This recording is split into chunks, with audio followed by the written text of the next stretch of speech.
And we have to be grateful, but not done. Because if we don't have a battle to fight or that next thing to go after, then we have no purpose. Chaz Wolfe is a serial entrepreneur, investor, and coach on a mission to help people build not just businesses, but full, exceptional lives.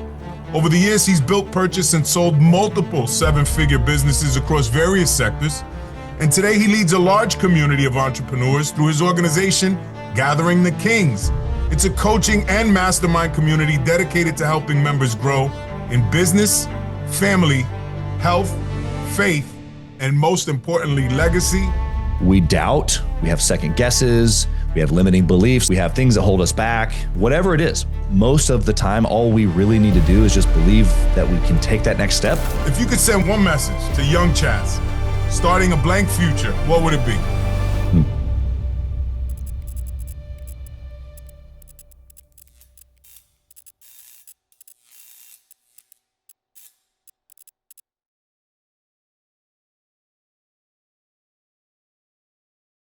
Welcome to another episode of the Real Mentors podcast. As always, I'm your host, Sean Martin, and REAL stands for Real Examples Altering Lives. Today's guest is someone I had an early encounter with in my own journey of speaking and podcasting. Chaz Wolfe is a serial entrepreneur, investor, and coach on a mission to help people build not just businesses, but full, exceptional lives.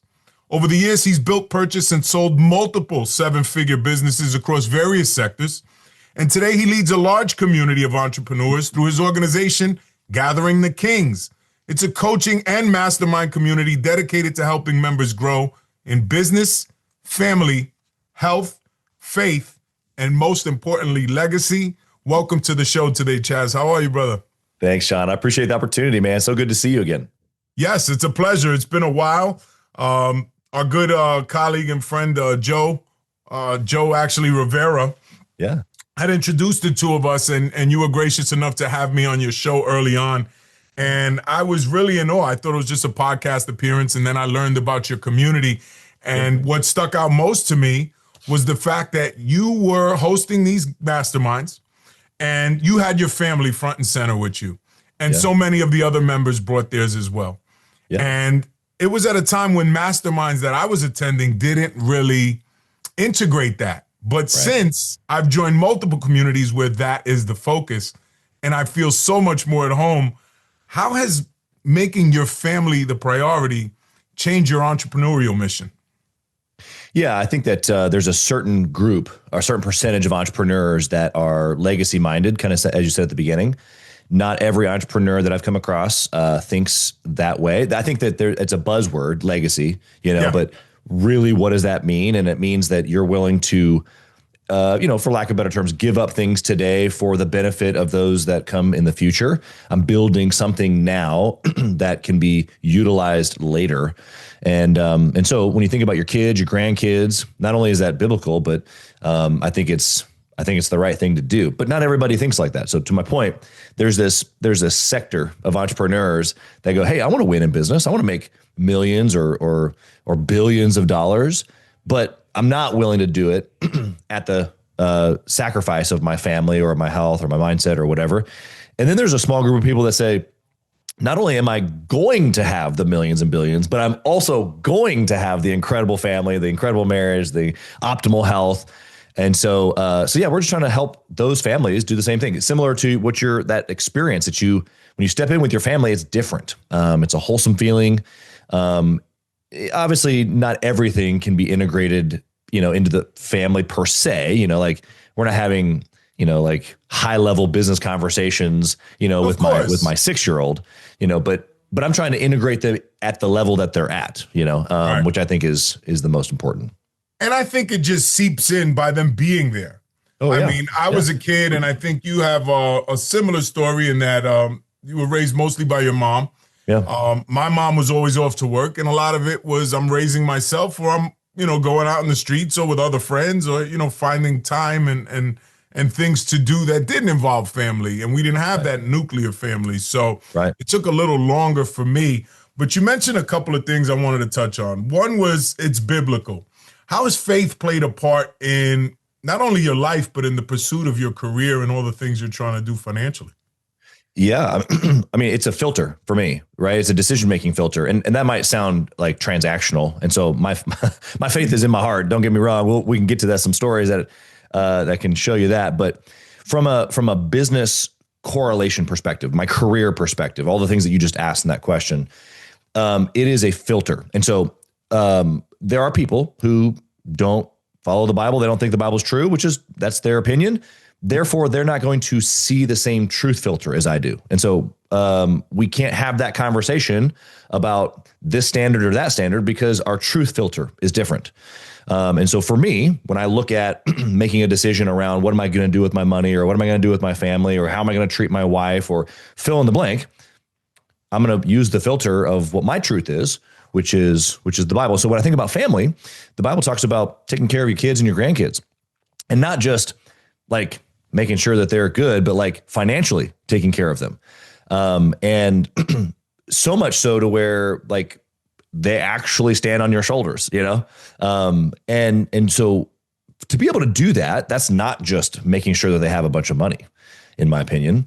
I think it's the money, yes, but it's also the understanding of how to think and the culture of your values, and to be able to, perpetuate all of these things down multiple generations. We know, statistically speaking, that wealth is lost in the third generation, but this is not how it was ages and ages and ages ago. And so what's the main difference? I just like to look at going, okay, so how do I think? How do I operate?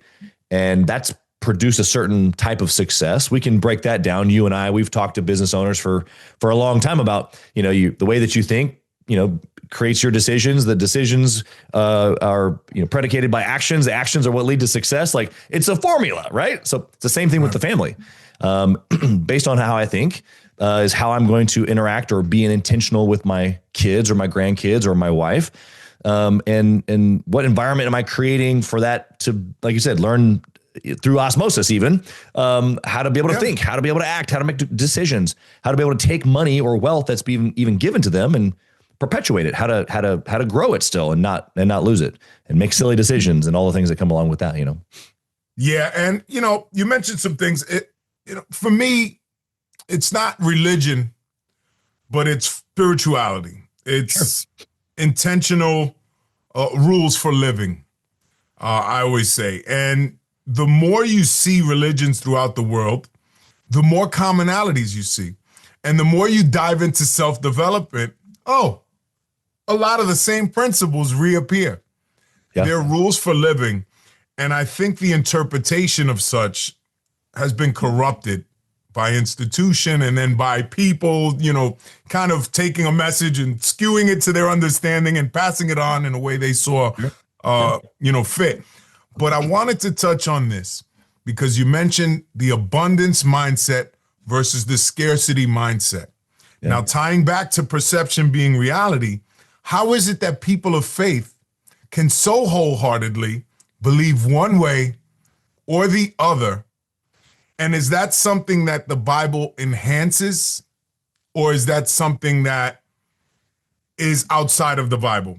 And what I'm trying to ask you is this: are those limiting beliefs that we would describe them as in self-development, right, apply to the scarcity mindset that someone can take religious text of any kind and say that, man with all these things is evil. But then we have great men who are men of faith, men of abundance, men of giving and generosity and charity, who have interpreted this completely differently. Yeah, I mean, first off, I think you've probably tapped on maybe one of the, if not the major, from a business owner's perspective, major issues with, religion or the church. Right. And it's how most, church folks, I'm doing air quotes here for the listeners, think about money. And for the most part, we know that, most people in general, regardless of upbringings, religion, whatever, most people still think in lack or scarcity, because our brains are wired for survival, right? We know this from like a study of the brain perspective, that in order to be able to develop and grow, and we have to change these things. We have to change the way that we think, like we talked about. And so we just know that most people in general think, in lack or with limiting beliefs. We all have these things that are holding us unless we continue to work on them and work through them and free ourselves of these things. And so I don't think putting a man of or people of faith or people of no faith, whatever, like people, most people are going to think in lack, scarcity, survival, limiting beliefs, because that's the way our brains are wired. It wasn't that long ago, even here in America, it wasn't that long ago to where like, having a pair of shoes, not even just getting a pair of shoes for Christmas, but just having a pair of shoes was a big deal. There were thousands, tens of thousands of men who died in the Civil War because of frostbite, because they had no boots. They had no shoes. These were men fighting for our country. This was not that long ago, buddy. Right. So for us to be able to think differently, we have to understand, like, we live a different life than even just a couple hundred years ago, where we don't have to think in survival. I'm pretty certain most people who are going to be listening to this show aren't like concerned about where their next meal is coming from. Right. And so the way that we're wired to be able to think, like, where's my next meal coming from? Do I need to protect myself from predators? Like, yeah, do we still need to have some of that? Sure. But it's swung so far the other way to where we truly can, overcome limiting beliefs, have a perspective that, maybe people haven't been able to have for a long time. And so I don't know if I'd put faith people in that category, other than the fact that it's exacerbated because of wrong interpretations of scripture, like, money is the root of all evil, blah, blah, blah, which obviously is not the case at all. The scripture says the love of money is the root of all evil. And so when you have a misinterpretation of scripture, like you said, then now you have wrong teaching. You have not what the Bible anticipated. So we can go into that further if you want to, but generally, to answer your question, I don't think it's faith people that have the wrong mindset. I think it's people in general. Yeah, I really do. I don't think it has anything to do with faith. I think that interpretation of the message will actually be absorbed, processed, and then come out the other end based more on the person than the message. Sure. It boils down to glass half full, glass half empty, I jokingly say. Now, you talked about upbringing, and you have a certain mindset like I do and most entrepreneurs. How did you get to this abundance mindset? Because you didn't come from money, and I'm guessing you didn't come from the valuable lessons that got you here. So what was the spark? Tell us a little bit about your origin stories. Where'd you grow up? How'd you grow up? And then we'll talk about how you were able to shift that mindset, over the years to the man that you become now. Yeah. Well, I think that some of it's, baked in. We've talked about, this limited beliefs, or, people have to work through it. Really what we're talking about is optimism or learned hopelessness, right? Or pessimism. And so we can get into that pretty deep there if you want. But even in my circumstances, growing up single mom family, and having the opportunity to, not have much, I still was not gifted with learned hopelessness. My mom, although limited in her thinking and ways, just like we all are, it was a never excuse type of situation. It was a never give up, never quit. I can think of a story that she has told me many times. I was probably, 7, 8, 9, maybe a little bit younger. I can't remember exactly, but my mom walks into the, welfare office, for lack of better terms, to get assistance. And she was, this was the first time she had ever had to do that in her life. And it was obviously a super low moment, and getting assistance. And she wasn't on it for very long until she realized she had gotten a new job, or maybe gotten a promotion at her job. I can't remember. And it had like bumped her over the threshold, like by 1,000 or 2,000 or 3,000, just barely. Right. And so the moment that she describes is this moment where the lady at the office was like, yeah, you make too much money now. And she's like, okay, so like, let me get this straight. I quit my job, or I get fired from my job. You'll pay me more money. But because I've done well in my job and I'm trying to get out of this hole, you won't help me anymore. Got it. So I have to make a choice here. I either stay in the system, quit my job, or stay in scarcity and in lack, like we're talking about, and let you take care of me, the government, or continue on the trajectory that I'm at. But obviously I'm going to have to like work 10 times harder now because I don't have your assistance any longer. And I'm just making just a little bit more. And in that moment, she describes the decision of, you'll never see me ever again. and she never has. And so that environment, even though it was single mom, scenario and not a lot of money and not a lot of opportunity, it was a never give up. It was not a learned hopelessness scenario. It was an optimistic scenario of her betting on herself. And so that's what I've learned from the age of 12 when I started working all the way to 38 this year, going, look, at the end of the day, I'm going to bet on me. I'm going to continue to develop skills and my mindset, relationships around me, of course, develop my faith, like I talked about a few minutes ago. But at the end of the day, I'm going to take bets on me because that's what I learned inside of that scenario of growing up a single mom family. Beautiful story and so many similarities. I've got goosebumps right now, and I just remembered that we connected over this story, but not on the podcast, after or before when we were speaking. So many similarities. First job at 12, $2 an hour. Mom worked for welfare all her life, my mom. Wow. And when she had my brother at 13, she decided to get on public assistance for a year, similar to they would do in France or some European countries where you get a year off after giving birth. Here we give 6 weeks and figure it out. So she decided to go on public assistance for the year after my brother was born, and then subsequently a few years later when my sister was born. And you hit the nail on the head. It's not better to work. It's better to collect the check. Right. Your pride takes a huge hit. And because of that hit, your mom said, never again. But I grew up around a culture of generations where this was the norm and it made no sense to work. And people had lost that drive to go earn. So there's people that I grew up around that I can safely say their kids are probably collecting some kind of government assistance check. Neighbors. But we had two wildly different stories told to us. So what does your early career look like? And when do you start to realize that you are the storyteller of this amazing life that you've created? Yeah, those are great questions. I mean, I think, early on, I'm 12, 13, 14, 15, working construction, concrete in the summers. I'm 16 years old, working my first job my first legal job, I guess, at, Sonic and then Foot Locker, get into sales. I told the story just last week on a podcast where I'm 16 years old and this, the sales manager at Foot Locker asked me to sell him the pin. And I had no idea what I was doing. I had no idea how to sell a pin, but I knew how to outwork people.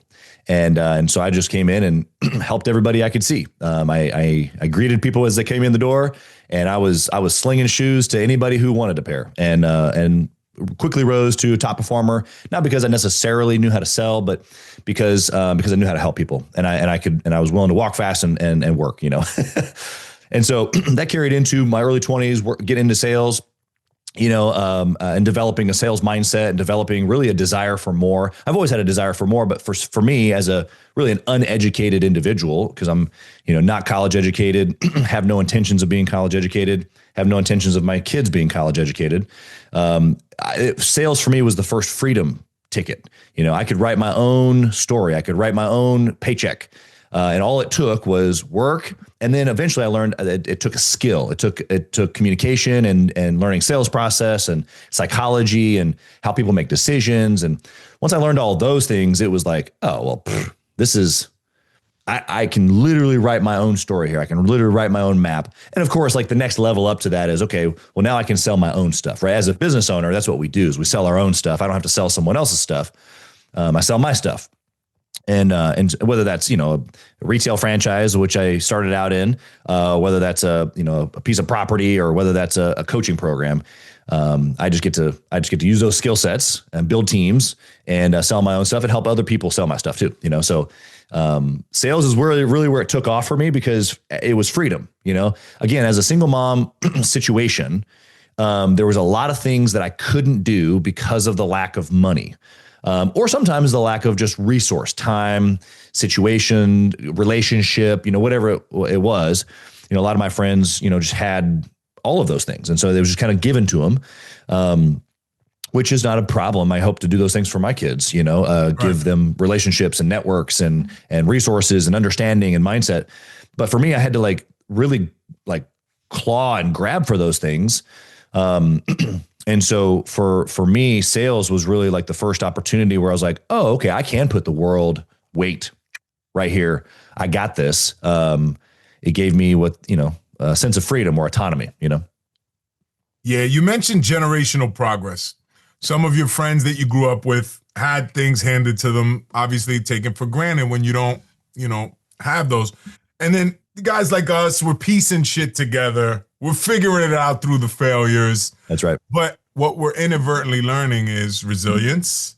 Yep.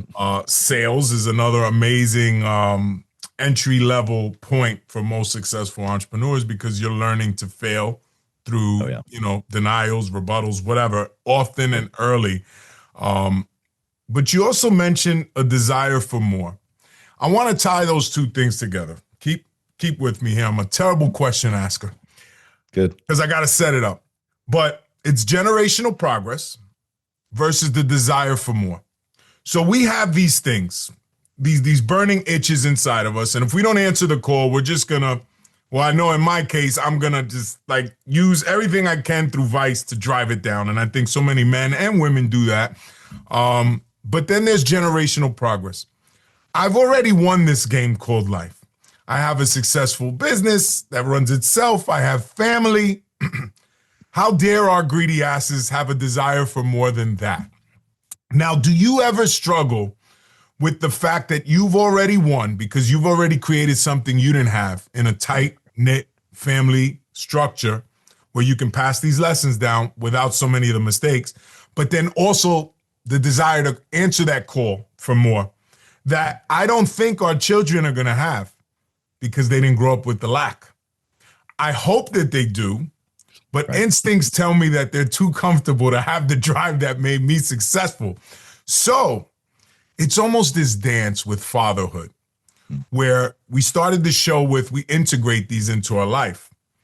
But does part of you ever say, and here's the question, I've done enough. Now it's time to give to these kids. And how do you fight that battle? Because I have it all the time. Yeah. Well, I think that you're right. There is there's a way that I think that you think because of the environment that we grew up in, right? And so there is that going to be natural to us, the first generation of wealth. And so because of that, I'm achievement oriented. I'm like the next level. So there is going to be a dance for men and women like us where we have to, I created a phrase, we have to be grateful, but not done. And the grateful piece of that equation is humility, it's presence, it's the ability to be right here in this moment, look back and go, dang, come a long way, man. And I've done some really cool stuff, had some really cool people help me. And wow, real gratitude, right? Just presence, deep sense of presence in the moment. But we recognize that that's not the end. It can't be the end. For guys like us specifically, I'll get to the kids here in a second. For guys like us specifically, because if we don't have a battle to fight or that next thing to go after, then we have no purpose. In fact, I'll stretch that out to say that people in general, even our kids, need the purpose, right? But for us specifically, our purpose has been survival, achievement, the next thing. And so we've got to be able to guard against just the next thing for the next thing. That's where the grateful piece comes in. We've got to have a true sense of gratitude and be able to be like, okay, wow, I wasn't owed where I am. I've got to be unbelievably grateful in the moment. But then I can also recognize that there's still gas left in the tank, that I was made for more.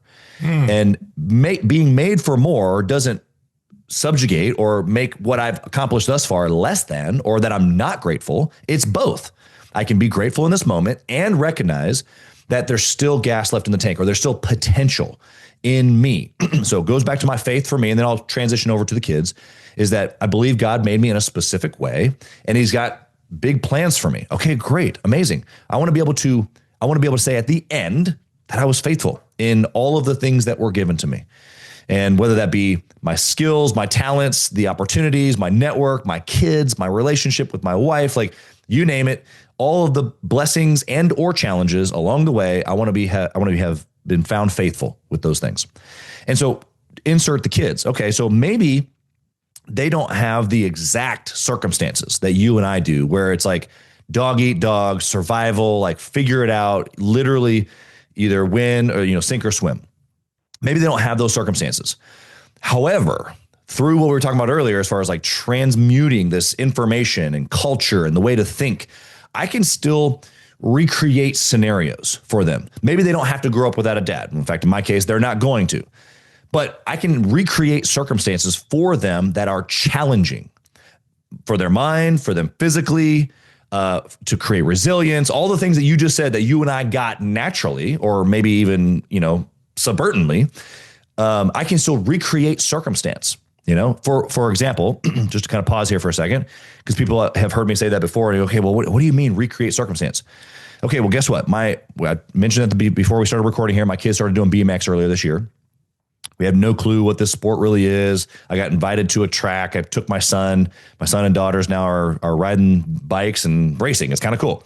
But they stopped needing like the track bikes. They needed to get their own bike. Okay, cool. So I don't even know, how do I look? Let's look for a used bike. We're not sure if we're going to do this for very long. I find a couple $100 bike for each one of them. And you've mentioned I'm successful. I can afford a couple $100 bike per my kids. It's no big deal. Right. But I'm not buying them. My kids can buy them if they want to ride a BMX bike. 6, 9, and 11. They all purchased their own $200 bike. Now, it took my son like 7 months to quote unquote pay it off, because what's a 6-year-old really do other than water the flowers, pull weeds, walk the dog, like certain things that he does that he just has to do because he's part of the family. And then we created a list of some other things that he can do to earn some money and buy his bike. So I'm recreating circumstances, my point, to make it challenging and to make them understand that this equals this. And just because you and I experienced a different this doesn't mean necessarily that we can't teach our kids that it still equals this. We can recreate circumstance to get the same result of resilience or persistence or desire, even a desire for more. Just because my kids are, living in an amazing house, and I never lived in a house. It was always an apartment, and we moved all the time, and it felt like we didn't have much. They can still, one, appreciate and understand through gratitude what those things are and how they were given a different life.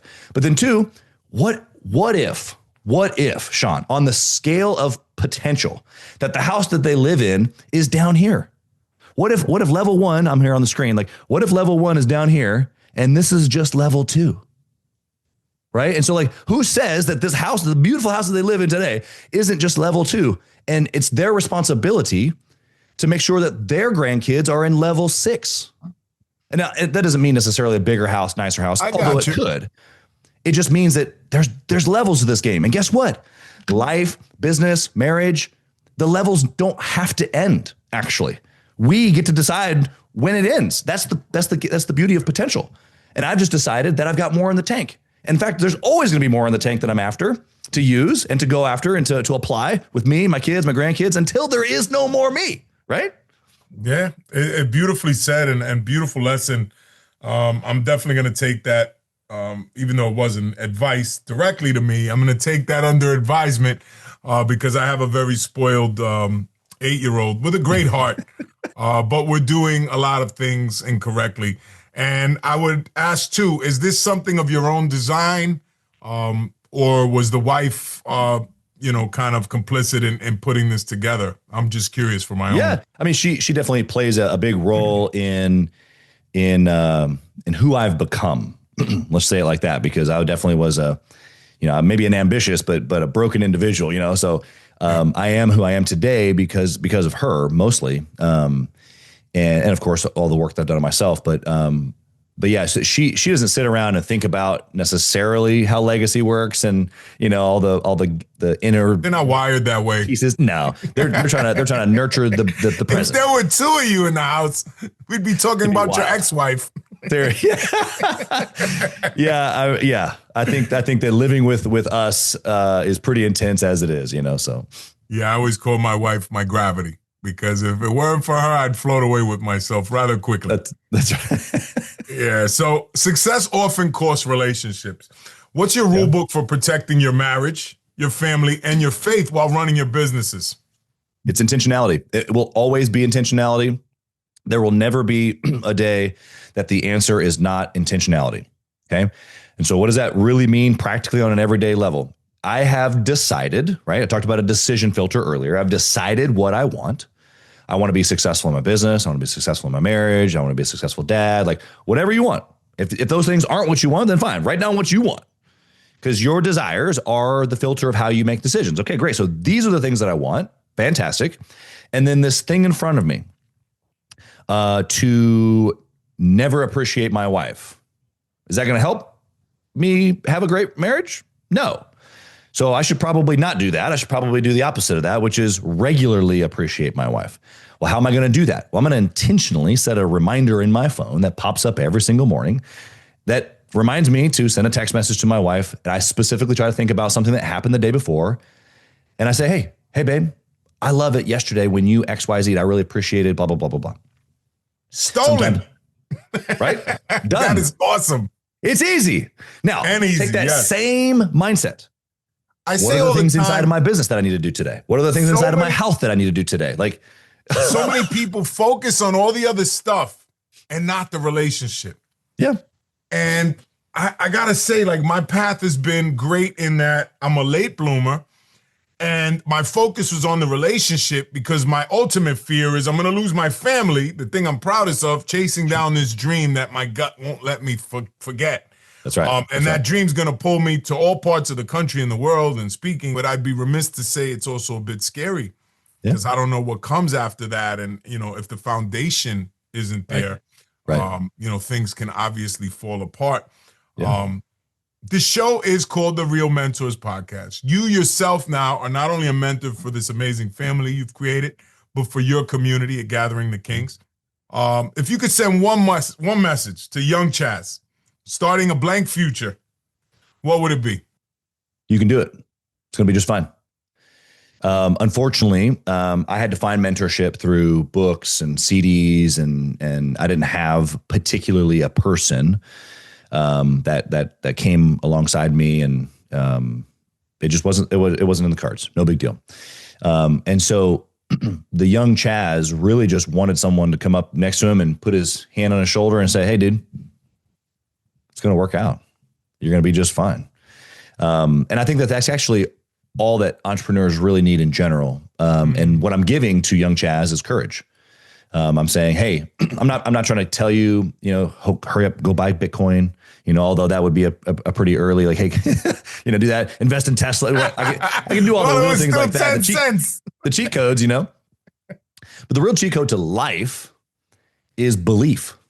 And I think you and I talked about this on our podcast actually a couple of years ago, but if I could transfer courage to young Chaz, it would simply give him more fire on the desire of go for it. Because so many times, young Chaz or young whoever, whatever your name is listening right now, we doubt, we have second guesses, we have limiting beliefs like Sean talked about a few minutes ago. We have things that hold us back. Circumstances or even family members, whatever it is. And most of the time, all we really need to do is just believe that we can take that next step, and it's not going to be that bad, that worst of a scenario. I'll even boil this down to super successful entrepreneurs, because once you've had some success, sometimes, to your point, even it's like you fear some of the, like, well, what if it all goes away now? What if I lose my family? What if my business goes away? Because then it's like, then you've been at a pinnacle and then now another valley. And it's just like, well, shoot, it would have been easier just to not have anything ever, Yeah. But in that scenario because I've wrestled with these questions of like, what would I actually do if I lost it all? It comes down to, well, I would lean on the same skills that got me here. I would lean on the same network, and I would probably just do it all again. And when you lose fear, because you recognize on the other end of it, it's really not that bad of a scenario for young Chaz to be able to hear from 38-year-old Chaz that, like, bro, it's going to be just fine. It gives me courage in the moment to just start going, and maybe even a little faster, maybe even a little harder, right? Because I don't have fear. Yeah, I'm reading a book right now because even at this accelerated age and all the great things I get to do in business, there's still that fear. And there's a book I'm listening to called The Big Leap. Gay Hendricks. Okay. And it talks about just that invisible ceiling that somebody planted on us way early on. And I didn't realize how impactful, because I always had the mindset of, I didn't grow up with a father, it's all good, whatever. But it was hey, it's going to be all right. That really struck a chord, because I didn't learn to this last couple of years going on this journey how impactful it was not having a father. Right. But we've got to reframe everything if we want to move forward. I could either look in the review and say, like you said, oh, I've come a very long way.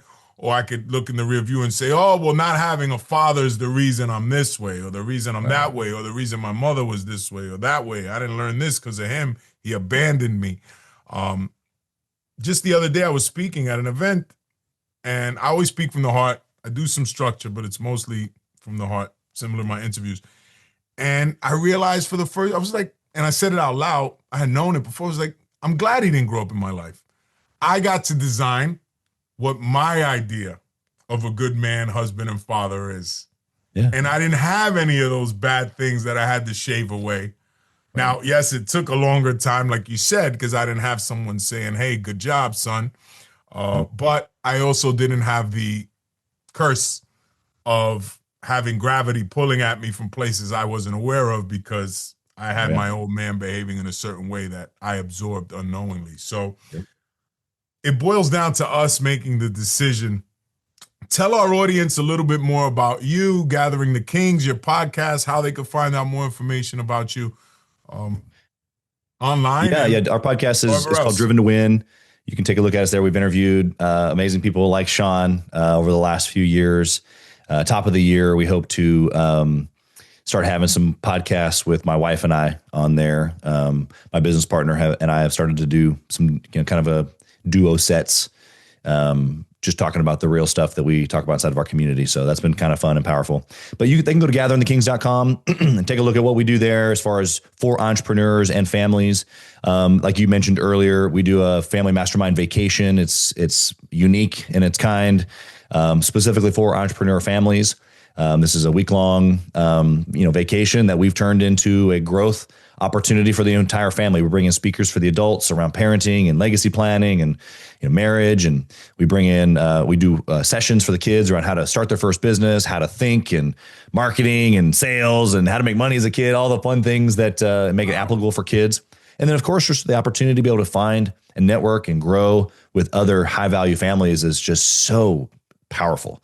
And so we're just creating rooms of entrepreneur families that are really powerful. So anyway, if that's interesting to you, you can go to gatheringthekings.com, take a look at us there. Of course, you can find me on all the socials. I'm pretty active on Facebook or LinkedIn or Instagram, all the fun things there. So, brother, I just want to say thank you for coming on. Always a pleasure speaking with you. Even though we've never met in person, I cannot wait, because I know we're going to cross paths at some point. Yeah. And the energy is going to be just as good.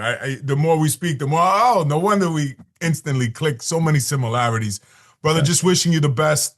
I thank you for coming on. Thank you all for listening, for tuning in. We're going to have all of Chaz's information in the bio.